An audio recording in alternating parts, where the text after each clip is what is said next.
আজকে আমরা এই ব্যাংকটা যেটা আছে ফ্রগ সেটাকে কিন্তু সেকশন করব, ঠিক আছে?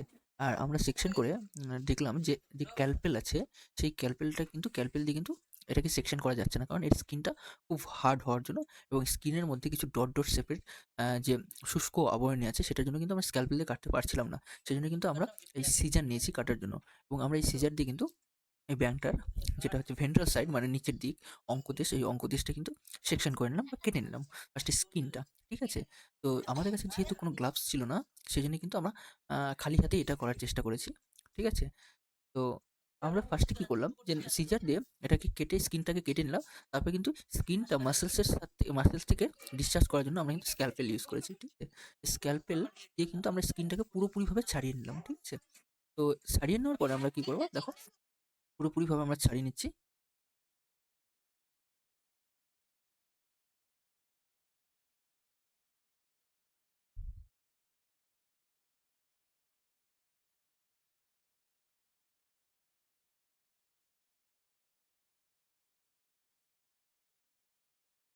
তো যদিও গ্লাভস ছাড়া একটু প্রবলেম হচ্ছিল, নিজেরই কেমন লাগছিল। তো তা সত্ত্বেও যেহেতু ছিল না সেজন্য কিন্তু আমরা গ্লাভস ছাড়াই করতে বাধ্য হয়েছি, ঠিক আছে? আর দেখো এই যে ট্রেটা দেখা যাচ্ছে, এতে হচ্ছে নিচের দিকে প্যারাফিন মোম দেওয়া আছে। সেই জন্য কিন্তু আমরা প্রথমে এই ব্যাংকটাকে কিন্তু আগে সেন্সলেস করে দিই, ঠিক আছে? সেন্সলেস করে দিই ক্লোরোফর্ম দিয়ে। দিয়ে তারপরে তার সামনের অগ্রপদে এবং পশ্চাৎপদে ৪ টা পিন লাগিয়ে দিই। পিন লাগিয়ে দিলে পরে এটা কিন্তু আর কোনো রকম নড়তে পারবে না বা মুভমেন্ট করতে পারবে না। তারপরে কিন্তু আমাদের এই সেকশন করতে সুবিধা হবে। তো আমরা এইভাবে করে দেখো পুরো স্কিনগুলোকে সরিয়ে দিলাম এবং পুরো স্কিন সরিয়ে দেওয়ার পরে দেখো যাতে কোনো প্রবলেম না হয় স্কিনগুলো কিন্তু আমরা ভালো করেই কেটে নিচ্ছি। এবার আমরা স্কিন সরিয়ে দেওয়ার পরে আমরা কি করব, এই স্ক্যালপেল দিয়ে কি করব আমরা মাঝের থেকে একটু সেকশন করব ভেতরের পার্টগুলো দেখার জন্য, ঠিক আছে? তো আমরা এবার যখন আমরা সেকশন করছি দেখো আমি খুব ধীরে ধীরে সেকশন করব, কিসের জন্য ভেতরের পার্ট কোনোটা যেন কেটে নেয় এবং উপরের পার্টটা খুব হার্ড হওয়ার জন্য, মুখের দিকটা হার্ড হওয়ার জন্য এবং সেখানে কিছু বোন থাকার জন্য কিন্তু আমরা স্ক্যালপেল ঠিকঠাক মতো চালাতে পারছিলাম না। সেজন্য আমরা কিন্তু আবার সিজার নিলাম, যাতে ওই পার্টটা আমরা কেটে সরিয়ে দিতে পারি, যাতে ভেতরের পার্টগুলো আমরা প্রমিনেন্ট দেখতে পারি, তাই জন্য। তো আমরা এবার সিজার দিয়ে এটাকে কেটে নিই। দেখো আমরা কিন্তু এভাবে আস্তে আস্তে কেটে একটা পার্টকে বের করে দিচ্ছি, ভিতরের ইন্টারনাল পার্টগুলো দেখা যাচ্ছে। আর আমরা এটা কাটার জন্য কিন্তু সিজার ইউজ করছি। কেন সিজার ইউজ করছি, আমরা ক্যালপেল ইউজ করার পর ইউজ করে দেখলাম যে সেটা দিয়ে আমরা এই মাসেলসগুলোকে কাটতে পারছি না, এতটাই পিচ্ছিল হচ্ছিল, সেই জন্য কিন্তু আমরা সিজারটা ইউজ করছি। তো সিজার ইউজ করে কিন্তু আমরা কিন্তু এই ভেতরের মাসেলসগুলোকে আলাদা করছি, ঠিক আছে? ভেতরের মাসেলসগুলো যতটা ভালোভাবে আলাদা করবো, ভেতরের ইন্টারনাল পার্টগুলো আমরা কিন্তু ততটাই ভালো প্রমিনেন্ট দেখতে পাবো। তো আমরা এখানে একটু ক্যালপেল ইউজ করছি কারণ ভেতরে একটা পার্ট খুব প্রবলেম করছিল, সেই জন্য কিন্তু আমরা কেটে ওই পার্টটা বাদ দিয়ে দিলাম এবং আমরা সিজারটা এতটাই ধীরে ধীরে নিখুঁতভাবে চালাচ্ছিলাম যাতে ভেতরে কোনো পার্টগুলো না কেটে যায়। কারণ আমরা ভেতরের অ্যানাটমি স্টাডি করার জন্য কিন্তু এই ব্যাংকটাকে ডিসেকশন করলাম, ঠিক আছে? বা ডিসেকশন করেছি। তো এইবার আমি হাত দিয়ে কিন্তু দুটো পার্টকে স্প্লিট করে দিলাম এবং একটা পার্টে কিন্তু দেখো একটা পিন লাগিয়ে দিচ্ছি প্যারাফিনের সাথে, যাতে ওই পার্টটা সামনের দিকে এগিয়ে না আসে এবং ভেতরের অর্গানগুলো আমরা প্রমিনেন্ট দেখতে পারি। তো দেখো এটা সরিয়ে দিলাম। ইভেন তারপরেও মাসেলসগুলো একটু প্রবলেম করছিল। তো আমরা সেই জন্য কিন্তু স্ক্যালপেল দিয়ে সেটা কিন্তু পার্টটাকে আরও ক্লিয়ার করে দিলাম এবং তাতে করেও দেখছি যে আমরা মাসেলসগুলোকে ঠিকঠাক মতো সরাতে পারছি না, ঠিক আছে? তো তারপরে আমরা কি করব, দেখো উপরের দিকে একটা সিজার দেবো। সিজার কাটি, সরি সিজার দিয়ে আমরা উপরের পার্টটা যে জায়গাটা বোনগুলো ছিল, ঠিক আছে? অঙ্কদেশে বোনগুলো ছিল, তো সেই পার্টটাকে কিন্তু আমরা কেটে এখন স্প্লিট করে দেবো যাতে ভেতরের অর্গানগুলো আমরা প্রমিনেন্ট বুঝতে পারি, ঠিক আছে? আমাদের মেন স্টাডি পারপাসই হচ্ছে ফগের যে রিপ্রোডাক্টিভ স্ট্রাকচার অ্যান্ড ডাইজেস্টিভ যে স্ট্রাকচারগুলো, সেই স্ট্রাকচারগুলো দেখা। তো এখানে আমি হাত দিয়ে কিন্তু দুটোকে স্প্লিট করার চেষ্টা করছি যাতে করে আমরা প্রমিনেন্ট ভেতরে ইন্টারনাল অর্গানগুলো দেখতে পারি। এবার দেখো আমি যেখানে কাঁচিটা ধরলাম, দেখো ওখানে নিচের দিকে হোয়াইট কালার একটা পার্ট আছে, সেটা হচ্ছে ব্যাংকটার কি আছে, ওটা হচ্ছে ব্যাংকটার জিপ, ঠিক আছে? বা টাং। আর যেটা আমি স্ক্যালপেল দিয়ে সরাচ্ছি এখন ব্ল্যাক কালার, এটা হচ্ছে ওর ওভারি ছিল, ঠিক আছে? আর ব্ল্যাক ব্ল্যাক ওগুলো হচ্ছে ওর ওভাম। আর আমরা জানি ব্যাংক এক্সটার্নাল ফার্টিলাইজেশন করে, সেই জন্য কিন্তু এগুলো জড়ো করা আছে, মানে ভেতরের দিকে আছে। এ কিন্তু এক্সটার্নাল ফার্টিলাইজেশন করবে। তাহলে কি এটা কিন্তু ব্যাঙের, মানে এটা একটা ফিমেল ব্যাংক ছিল, তাই তো? এটা একটা, এবার আমি কি কাজের সুবিধার্থে কি করবো, এই ওভারিটা কেটে বাদ দিয়ে দিব যাতে করে আমরা ভেতরের অন্যান্য পার্টগুলোকে প্রমিনেন্ট দেখতে পারি, ঠিক আছে? যাতে করে ভেতরে অন্যান্য পার্টগুলোকে আমরা প্রমিনেন্ট দেখতে পারি, সেজন্য কিন্তু আমরা কেটে বাদ দিয়ে দিচ্ছি, ঠিক আছে? দেখো এই ফার্স্ট ওভারিটাকে কেটে বাদ দিয়ে দিলাম এবং ওভারের মধ্যে ডটগুলো আছে, দেখো ওগুলোকে ওভাম বলা হচ্ছিল, ঠিক আছে? ওগুলোকে ওভাম বলা হচ্ছিল। দেখো এটা সেকেন্ড ওভারিটা কেটে বাদ দিচ্ছি আমরা, আস্তে আস্তে বাদ দিচ্ছি এবং ভেতরে হালকা করে ব্লিডিং হচ্ছিল বলে কিন্তু আমরা কিন্তু এই ওভারি কেটে বাদ দেওয়ার পরে আমরা কিন্তু এখানে কিছুটা জল দেবো, কারণ ব্লিডিং হচ্ছিল আর ব্লিডিং হওয়ার জন্য আমাদের প্রমিনেন্ট ভেতরের পার্টগুলো দেখতে পাচ্ছিলাম না, ঠিক আছে? সেই জন্য কিন্তু আমরা কেটে বাদ দিলাম। এইবার দেখো আরো ক্লিয়ার করার জন্য আমরা কিছু, কিছু অংশ আরো কেটে বাদ দিয়ে দিচ্ছি স্পিড করার জন্য, যাতে ভেতরের পার্টগুলোকে এবং সিজারটা সেক্ষেত্রে খুব ধীরে, ধীরে চালাতে হচ্ছে, যাতে করে আমরা খুব আ নিখুঁতভাবে কাজটা করতে পারি এবং এর ভেতরে কোনো অর্গানই যেন না কেটে যায়।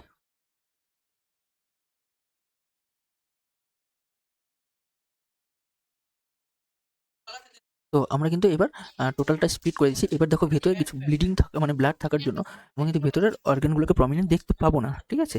সেই ক্ষেত্রে আমরা কি করব? সেই ক্ষেত্রে আমরা কিন্তু এখন জল দেব এখানে। ঠিক আছে? তো এখানে তার আগে আমি কিছু পার্ট দেখিয়ে নিই। যেটা আমি কিছু পার্ট দেখিনি। এবার কিন্তু আমরা কিন্তু সাদা কালারের যেটা দেখাচ্ছিল, আমরা একটু আগে বললাম যে সেটা কিন্তু জিপ ছিল। এবার আমি কি করব, যে এই পুরোটা দেখানোর সময় যে ভেতরে দেখো, আবারও দেখো, ভালো করে দেখো, ব্লাড ক্লটিং মানে ব্লাড থাকার জন্য কিন্তু আমরা ভেতরের জিনিসগুলো আমরা স্পষ্ট দেখতে পাচ্ছি না। ঠিক আছে? ভেতরের জিনিসগুলো স্পষ্ট এখনো আমরা দেখতে পাচ্ছি না। সেজন্য কিন্তু আমরা বারবার করে চেষ্টা করব যে ভেতরের পার্টটাকে ক্লিয়ার করার জন্য। ঠিক আছে?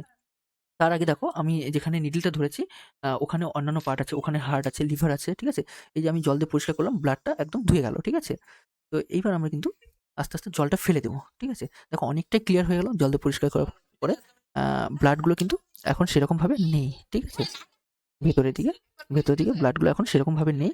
তো ব্লাডগুলো কিন্তু আমরা ধুয়ে দিয়েছি। এবার এই জলটা যেহেতু থেকে গেছে, এবার জলটা আমরা কোনো একটা কন্টেনারে ঢেলে ফেলবো। ঠিক আছে? তো আমি এই জলটা ঢেলে নিচ্ছি।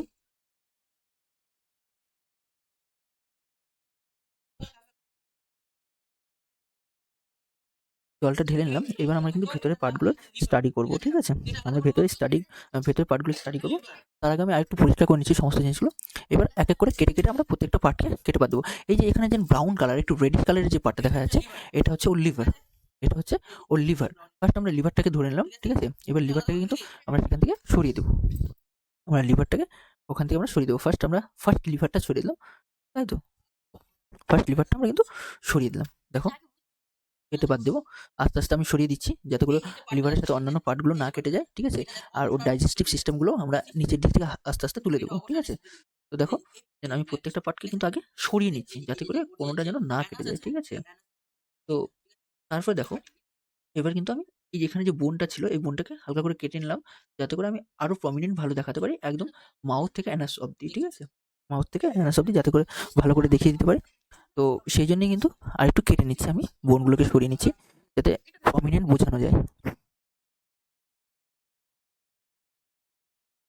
দেখো কেটে বাদ দেওয়া হলো। এতটাই শক্ত ছিল যে পিনগুলো ঠিকঠাক মতো তখন কাজ করছিল না। মনে হচ্ছিল সরে আসছে। তো এতটাই শক্ত ছিল। যাই হোক চেষ্টা করলাম অনেকটাই। তো এইবার এক, এক করে পার্টগুলো কিন্তু আমরা দেখাবো। তো ফার্স্ট পার্ট যদি দেখাতে যাই, দেখো আমি ফরসেপ দিয়ে সেগুলো তোলার চেষ্টা করছি। ঠিক আছে? আ যাতে করে মানে ধীরে, ধীরে কাজগুলো করতে হচ্ছে যাতে করে কোনো পার্ট কেটে না যায়। ঠিক আছে? দেখো আমি এবার তোলার চেষ্টা করছি। তো এই যে মাসলসগুলো আমরা কেটে ফেলছি, যে ওই সিস্টেমের সাথে যে মাসলসগুলো জয়েন ছিল সেগুলোকে কেটে ফেলছি এবং বাদ দিয়ে দিচ্ছি। এই যে পার্টটা কাটছি ওখানে দেখো একটা হোয়াইট কালারের পার্ট আছে, যেটাকে আমরা বলছি ব্যাঙের হচ্ছে জিভ, আর যেটা উল্টানোভাবে থাকে এবং খুব আঠালো থাকে, যেটা ইনসেক্টগুলোকে ধরতে সাহায্য করে। ঠিক আছে? তো সেই পার্টটা আমরা কিন্তু কেটে বাদ দিয়ে দিলাম, মানে কেটে নিলাম ওখানে। আর এই ব্যাঙের জিভটা থাকে তার কি বাক্কাল ক্যাভিটিতে। তো এবার এই জিভের পার্টটা কিন্তু আমরা এই যে কেটে বাদ দিচ্ছি। দেখো কিভাবে এলাস্টিক টাইপের মতন এরা বলে যাচ্ছে, মানে লম্বা হয়ে যাচ্ছে, তাও কেটে কাটতে যাচ্ছে না। তো যাই হোক, চলো আমরা মাসেলস গুলো পুরোপুরি কেটে বাদ দিচ্ছি এখন। এবং এই পুরো পার্টটা ওঠানোর পরে আমরা দেখতে পাচ্ছি যে নিচের দিকে দেখো ওর স্পাইনাল কর্ডটাও কিন্তু আমরা হালকা করে দেখতে পাচ্ছি। তো পুরোটা যখন কেটে উঠিয়ে দেবো তখন স্পাইনাল কর্ডটা আমরা প্রমিনেন্ট দেখতে পাবো। ঠিক আছে? স্পাইনাল কর্ডটা প্রমিনেন্ট দেখতে পাবো। ওই দেখো নিচের দিকে স্পাইনাল কর্ডটা বের হয়ে গেছে এবং ওর ভিতরে আমরা কিন্তু আ যে স্পাইনাল নার্ভগুলো কিন্তু সেগুলো কিন্তু আমরা দেখতে পাবো ওর ভেতরের দিকে। দেখো কিছু থ্রেড লাইক বের হচ্ছে, ওই যে যেখানে আমি স্ক্যালপেলটা রেখেছি দেখো ওখানে থ্রেড লাইক। তো ওগুলো হচ্ছে স্পাইনাল নার্ভ যেগুলো আছে। আ হিউম্যানদের ক্ষেত্রে 31 পেয়ার যেটা থাকে।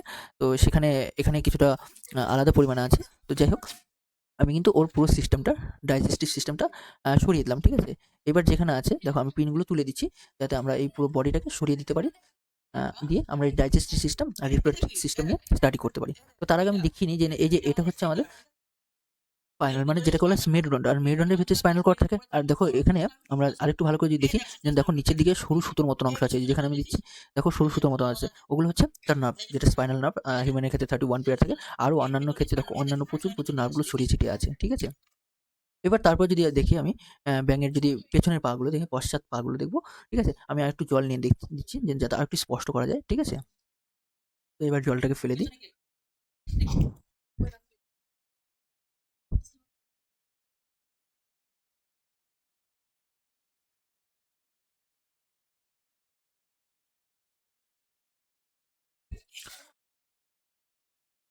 হয়েছে। তো আমি এবার পরিষ্কার করে দিলাম, জলটাকে ফেলে দিলাম। তো এবার জলটাকে ফেলে দেওয়ার পরে আমরা কিন্তু অন্যান্য পার্টগুলো প্রপারলি এবার স্টাডি করব, ঠিক আছে? তো প্রপারলি স্টাডি করার সময় দেখো আমি আগে এই ব্যাঙের এই পার্টটাকে দেখে নিই। এগুলো হচ্ছে আমার স্পাইনাল নার্ভ, ঠিক আছে? যেটাকে সুষুম্না স্নায়ু বলা হয়, ঠিক আছে? এবার এখানে ছিল মুখটা, ব্যাঙের মুখটা ছিল, ঠিক আছে? এখানে জিভের কিছুর একটা পার্ট থেকে গেছে। তো এই যে দেখো আমি সেটাকে বের করার চেষ্টা করছি। এটা ছিল ওর জিভ। যেহেতু ব্যাঙের জিভটা উল্টানো এবং ইটের নিচে লোয়ার সারফেসের সাথে অ্যাটাচ আছে, সেজন্য সহায়তা পেলাম না। এবার ব্যাঙের যদি পশ্চাৎ পাটা দেখি, পশ্চাৎ পাটা দেখলে পরে দেখবো পশ্চাৎ পায়ে ৫টি আঙ্গুল আছে। এবং সেই ৫টি আঙ্গুলটা যদি দেখি ভালো করে, তাহলে দেখবো সেখানে কিন্তু কোনো নখ নেই। ৫টি আঙ্গুলে নখ নেই এবং এই দুটো আঙ্গুলের মাঝে লিপ্ত পথ টাইপের তৈরি হয়েছে। কেন তৈরি হয়েছে? কারণ আমরা জানি ব্যাঙ উভয়চর, এরা জলে ও ডাঙাতে ২ জায়গায় থাকে। জেনারেলি এরা ডাঙাতে থাকে, কিন্তু জলে কখন রিপ্রোডাকশন করার সময় কিন্তু এরা জলে যেতে হয়। যেহেতু এরা এক্সটার্নাল ফার্টিলাইজেশন করে, সেইজন্য কিন্তু এটা। আর দেখো পেছনের পাটাতে মাসেলসটা বেশি পাওয়ারফুল, বা মাসেলসটা বেশি হওয়ার জন্য কিন্তু ব্যাঙ পেছনের পা দিয়ে লাফিয়ে চলতে পারে, ঠিক আছে? তো এবার চলে যাই, আমরা স্পাইনালের কথা বললাম অলরেডি, ঠিক আছে? স্পাইনাল দেখো ছোট ছোট খণ্ড খণ্ড নিয়ে তৈরি। আর অগ্রপদ যদি ভালো করে নোটিস করো, দেখো অগ্রপদ নোটিস করলে দেখো অগ্রপদে 4টা আঙ্গুল আছে এবং সেখানেও কিন্তু কোনো নখ নেই, ঠিক আছে? তো এই গেল আমাদের এই পার্টটা। এবার কিন্তু আমরা এটাকে উল্টে দেবো, পিনগুলো খুলে নিই। এবার ব্যাঙের যদি দেখি, দেখো স্কিনটা কতটা হার্ড, শক্ত, গোল গোল কিছু ডটেড শেপের আছে। ইভেন চোখের নিচের দিকে দেখো ফোলা অংশ আছে, এই ফোলা অংশকে বলা হয় প্যারাটিড গ্রন্থি, ঠিক আছে? প্যারাটিড গ্রন্থি। আর পেছনের পায়ের মাসেলসগুলো বেশি পাওয়ারফুল হওয়ার জন্য, বেশি থাকার জন্য কিন্তু ব্যাঙ কিন্তু লাফিয়ে চলতে পারে, ঠিক আছে? তো যাই হোক, আমাদের এই পার্টটা পুরোটাই কমপ্লিট হয়ে গেল, এক্সটার্নাল পার্ট যেটা। তো আমরা পিনগুলো বডি থেকে ডিটাচ করে দিই, দিয়ে তারপরে আমরা কিন্তু অন্যান্য পার্টগুলো স্টাডি করব।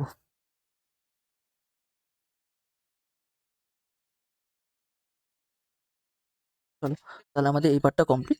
আর আমরা কিন্তু যে ওভারিটা পেয়েছিলাম সেটাও কিন্তু আমরা ট্রে থেকে সরিয়ে দিয়েছি। তো এবার আমরা কিন্তু ওর ডাইজেস্টিভ পার্টে চলে যাব, ঠিক আছে? কিছু জল থেকেই গেছিলো, তো সেই জন্য একটু যদি প্রবলেম হচ্ছিলো, তাও চলো কোনো অসুবিধা নেই, দেখে নিই। এবার আমি কিন্তু সেই ডাইজেস্টিভ পার্ট বা অন্যান্য পার্টগুলোকে, মানে ভেতরে ইন্টারনাল পার্টগুলোকে, এগুলোকে স্প্লিট করছি, মানে ছড়িয়ে দিচ্ছি, যাতে আমাদের বুঝতে বা স্টাডি করতে সুবিধা হয় যে কোনটা কোন পার্ট ছিল। তো দেখো এই যে দুপাশে দুটো রেড কালারের পার্ট আছে, ঠিক আছে? তো এই দুটো হচ্ছে ওর কি ছিল, ওর হচ্ছে লিভার, ঠিক আছে? আর যেখানে আমি নিডলটা নিয়ে নাড়াচ্ছি, দেখো এই পার্টটা হচ্ছে ওর হার্ট, এই পার্টটা হচ্ছে হার্ট। আর হার্টের উপরে একটা লেয়ার থাকে যেটাকে বলে পেরিকার্ডিয়াম, ঠিক আছে? সেটা তো আমরা এখন দেখতে পাবো না। তো যাই হোক, তো আমি উপরে মাসেলসগুলো কিছু অ্যাটাচ থেকেই গেছিলো, সেগুলোকে আমি সরিয়ে দিচ্ছি এবং আস্তে আস্তে পার্টগুলোকে ওখান থেকে আলাদা আলাদাভাবে স্টাডি করবো আমরা, ঠিক আছে? তো দেখো আমি মাসেলসগুলোকে কেটে কেটে সরিয়ে দিচ্ছি। তো এইবার আমি কি করব, যে এই পার্টগুলোকে আলাদা আলাদাভাবে কেটে দেবো, ঠিক আছে? দেখো আমি ফার্স্ট একটা লিভার ধরেছি, ফার্স্ট লিভারটা ধরেছি এবং এই লিভারটাকে আমি কাটার জন্য ইউজ করছি কি, আমাদের সিজার। দেখো আমি ফার্স্ট একটা লিভার কেটে আলাদা করে দিলাম। এটা হচ্ছে লিভার ছিল ব্যাঙের। তো আর আমরা জানি এই লিভারেরও লোভ থাকে, দেখো লোভগুলো প্রমিনেন্ট বোঝা যাচ্ছে লিভারের, ঠিক আছে? এবার আমরা সেকেন্ড লিভারটা কিন্তু ডিটাচ করছি, দেখো। ব্যাস আমরা সেকেন্ড লিভারও ডিটাচ করে দিলাম। দেখো এখানেও লোভ আছে এবং লিভারের সাথে দেখো একটা ছোট্ট ব্লাডারের মতন, ছোট্ট একটা বলের মতন আছে, যেটাকে অ্যাকচুয়ালি গোল ব্লাডার বলা হয়। এবার লিভার থেকে যে জিনিসগুলো বা পিত্তরসগুলো বের হয়, রিলিজ হয়, সেগুলো কিন্তু এই ব্লাডারে জমা হয়, ঠিক আছে? এই ব্লাডারে জমা হয়, ঠিক আছে? এইবার তারপরে আমরা যে পার্টটাকে আলাদা করছি, এখানে দেখো আমি একটা পার্টকে আলাদা করছি।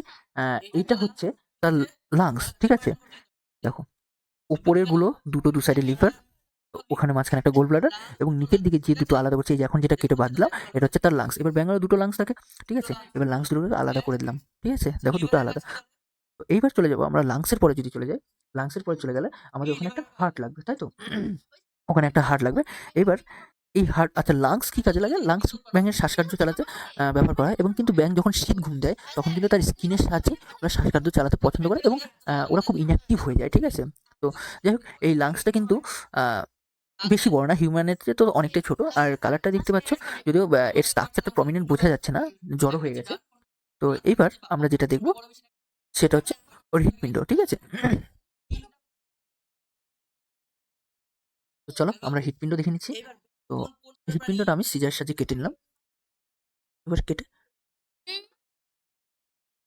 এবার আমার সিজারটা একটু প্রবলেম করছিল। ঠিক আছে? সিজারটা একটু প্রবলেম করছিল কি, সিজারটা ঠিকঠাক মতো কাজ করছিল না। সেজন্য আমি বারবার করে আটকে যাচ্ছিল। ঠিক আছে? সিজারটা। হয়তো বোনগুলো কাটতে গিয়ে একটু সিজারটা বাঁকা হয়ে গেছিল। তো আমি সেজন্য চেষ্টা করছি যে এটাকে ঠিক করে নেওয়ার জন্য। তো আমরা কিন্তু এই হাড়টাকে কেটে বাদ দিয়ে দিলাম। ঠিক আছে? তাহলে আমরা উপরের দিকে দুটো লিভার পেলাম, তার নিচে দুটো লাংস এবং হার্ট পেলাম উপরের দিকে। তাহলে কিন্তু আমাদের এইটুকু পার্ট প্রায় কমপ্লিটের দিকে। ঠিক আছে? ওই যে মাঝে হাড়টাকে নামিয়ে দিচ্ছি। এবার চলে যাই ওর ডাইজেস্টিভ সিস্টেম যেটা, সেটা কিন্তু আমরা দেখব।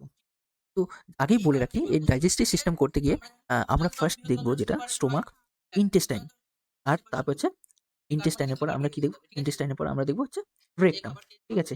কিন্তু এর ইন্টেস্টাইনকে আমরা কিন্তু ডিভাইড করতে পারবো না। কারণ হিউম্যানের ক্ষেত্রে ইন্টেস্টাইনকে আমরা ডিভাইড করি যেভাবে, যে হচ্ছে লার্জ ইন্টেস্টাইন, স্মল ইন্টেস্টাইন, এগুলো কিন্তু আমরা ডিভাইড করতে পারবো না। কারণ ব্যাঙের ইন্টেস্টাইনটা খুব ছোট হওয়ার জন্য কিন্তু আমরা লার্জ অ্যান্ড স্মলে কিন্তু ডিভাইড করতে পারবো না। আমরা জেনারেলি স্টোমাক, ইন্টেস্টাইন আর রেকটামে ডিভাইড করব। ঠিক আছে? তো চলো তাহলে এক এক করে দেখে নিই। এবার আমি কিন্তু এই ডাইজেস্টিভ সিস্টেমের সাথে যে পার্টগুলো আছে সেগুলোকে কিন্তু কেটে বাদ দিচ্ছি, যাতে করে আমরা প্রমিনেন্টলি ডাইজেস্টিভ সিস্টেমটা দেখতে পারি। ঠিক আছে? চলো দেখো আমরা কেটে বাদ দিচ্ছি পুরোটাই। আস্তে, আস্তে সেপারেট করে দিচ্ছি আমরা, মানে যাতে ইন্টেস্টাইনটা একদম পুরো লম্বা করে নিতে পারি। যাতে আমরা বুঝতে পারি যে ইন্টেস্টাইনগুলো কতটা লম্বা আছে। ঠিক আছে? তো এই যে দেখো আমি আস্তে, আস্তে করে ওর মধ্যে যে মাসলস ফাইবারগুলো ছিল সেগুলোকে কিন্তু আমরা কেটে বাদ দিচ্ছি বা কেটে লম্বা করে নিচ্ছি। ঠিক আছে? এবার যেহেতু এর সাথে বডির অন্যান্য পার্টগুলো লেগে আছে, সেজন্য আমাদের খুব অসুবিধা হচ্ছিল। সেজন্য আমরা কিন্তু এই পুরো পার্টটাকে কেটে নেবো, ওখান থেকে বাদ দিয়ে নেবো। ঠিক আছে? তো দেখো আমরা বাদ দিচ্ছি। চলো এক, এক করে দেখে নিই। তো উপরের দিকে যেটা দেখতে পাচ্ছি আমরা, উপরের দিকে যেটা দেখতে পাচ্ছি, এই যে আমরা কিন্তু এখন কেটে বাদ দিব। আমরা নিচে যে কালো পোর্শনটা বাদ দিচ্ছি, সেটা অ্যাকচুয়ালি ওর রেকটাম ছিল। কালো পোর্শনটা কি? ওর অ্যাকচুয়ালি রেকটাম ছিল। ঠিক আছে? আর উপরের সাদা পোর্শনটা ওর হচ্ছে স্টোমাক ছিল। উপরের সাদা পোর্শনটা, আর যেটা অসোফেগাসের সাথে জয়েন্ট থাকে। ঠিক আছে? তো আমরা কিন্তু দেখবো এখন সেই পার্টগুলো। তো এই যে আমি যেখানে হাত দিচ্ছি এখন, এই পুরোটা হচ্ছে লম্বা যে সুতোর মতো, এটা পুরোটা কিন্তু ইন্টেস্টাইন। ঠিক আছে? আর এই যে কালো পার্টটা যে ধরে আছি, তো এই পার্টটা হচ্ছে আমাদের, এই পার্টটা হচ্ছে আমাদের রেকটাম, মানে ত্বকের ক্ষেত্রে সেটা হচ্ছে রেকটাম। ভেতরে আরো অন্যান্য পার্টগুলো আছে, সেগুলো আমরা একটু পরে দেখবো। তো আগে আমরা এই পার্টগুলো এক এক করে পার্টগুলো দেখে নিই। ঠিক আছে? উপরের পার্টগুলো এই যে আমি কেটে বাদ দিলাম, তার মানে আমি রেকটামের অংশটা ওখান থেকে কেটে বাদ দিলাম, মানে রেকটামটা সহ বাদ দিলাম। এবার উপরের দিক থেকে আমরা স্টোমাকের পার্টটা কেটে বাদ দিচ্ছি। দেখো স্টোমাকের পার্টটা কেটে, আর স্টোমাকের এই পার্টটা যদি দেখি, এটা ওসোফেগাসের সাথে যুক্ত থাকে। ঠিক আছে? আর ওসোফেগাসের ওখান থেকে জিভের সাথে যুক্ত থাকে। তো এই যে দেখো আমি সেপারেট করে দিলাম পুরো পার্টটাকে। আর এবার ভিতরের দিকটা যদি দেখি, যে পার্টটা এখানে থাকলো, তো এই পার্টটার মধ্যে দেখো ইয়েলো, ইয়েলো কিছু আছে, যেগুলোকে বলা হয় ফ্যাট বডি। আর ইয়েলোর ভিতরে আবার রেড, রেড কিছু আছে, ওগুলো হচ্ছে ওর কিডনি। তো ব্যাঙের কিডনিটা অনেকটা লম্বা হয়। ঠিক আছে? তো আমি সেগুলো দেখাচ্ছি তোমাকে। দেখো এগুলো হচ্ছে ইয়েলো কালার, এগুলো হচ্ছে ফ্যাট বডি, যেটা কিন্তু কিডনির উপরে থাকছে। তো এই তো ফ্যাট বডিগুলো আমি দেখো সরিয়ে দিচ্ছি। তো অনেকগুলো থাকে, বান্ডিল শেপের থাকে, যেটা কিডনির সাথে জয়েন্ট থাকে। ঠিক আছে? তো আমি এটা আবারও দেখাবো ব্যাপারটা একটু পরে স্প্লিট করে দিয়ে। তো দেখো আমরা সব সেপারেট করছি। দেখো এইবার এই যে ফ্যাট বডির নিচের দিকে দেখো, ফ্যাট বডির নিচের দিকে একটু রেডিশ কালারের যে দুটো আছে, তো এই দুটোই হচ্ছে কিডনি। এই যে ফ্যাট বডিকে কিন্তু আমরা কিন্তু ছড়িয়ে দিলাম। ঠিক আছে? ফ্যাট বডিকে কিন্তু ছড়িয়ে দিলাম। এবার ওই যে এই একটা কিডনি, এই একটা কিডনি দেখো, আর এই সাইডে আরেকটা কিডনি, দুটো কিডনি আছে দু সাইডে। এই তো এই যে ফ্যাট বডি। তো এই হচ্ছে ফ্যাট বডি। চলো